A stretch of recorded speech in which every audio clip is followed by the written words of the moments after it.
এই চারপাশে হয়েছে জঙ্গল, অথচ জঙ্গলের ভিতরে আপেল গাছ, ওই একটা গাছ, এই একটা গাছ, আর ওই ভিতরে আছে প্রচুর।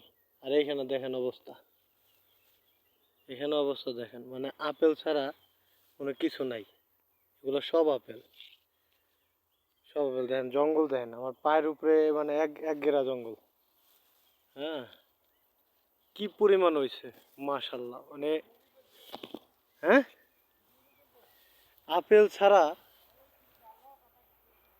আপেল ছাড়া মানে কিছু দেখার মতো নাই, মানে এরকম অবস্থা দেখেন, মানে কি পরিমাণ হয়েছে আপেল, মাশাল্লাহ মাশাল্লাহ। মানে আসলে এই এই এই দেশে, এই সমস্ত দেশে তো এরা মানে এই খাওয়ার জন্য ই করে না, শখের বিষয় ই করে।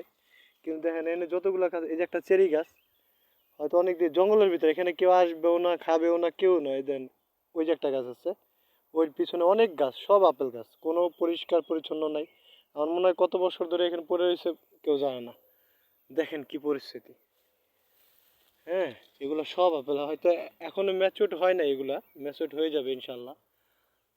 মাসখানেক পরে ম্যাচিউরড হয়ে যাবে। এই এই আপেলগুলো হচ্ছে, এই আপেলগুলো হচ্ছে গ্রিন আপেল।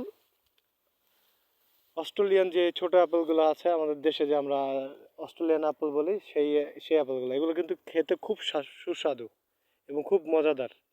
দেখেন, মানে আপনি গাছে যেদিকে তাকাবেন একদম শুয়ে শুয়ে খাওয়া যাবে, এরকম অবস্থা। আপেল শুয়ে শুয়ে খাওয়া যাবে।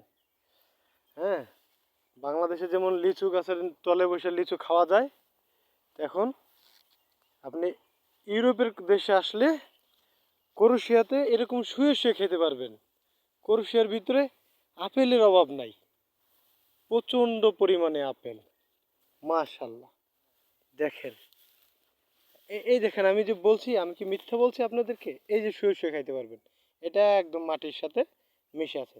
তা আমি এখন একটা ছিঁড়বো, ম্যাচিউরড হয় নাই জানি, তবে এটা আমার ভুল হবে, তাও একটা ছিঁড়ি। বাঙালি বলে কথা, না ছিঁড়লে খারাপ দেখা যায় না, একটা ছিঁড়লাম আর কি। যাই হোক, আপনারা মনে কিছু নেবেন না। ওকে।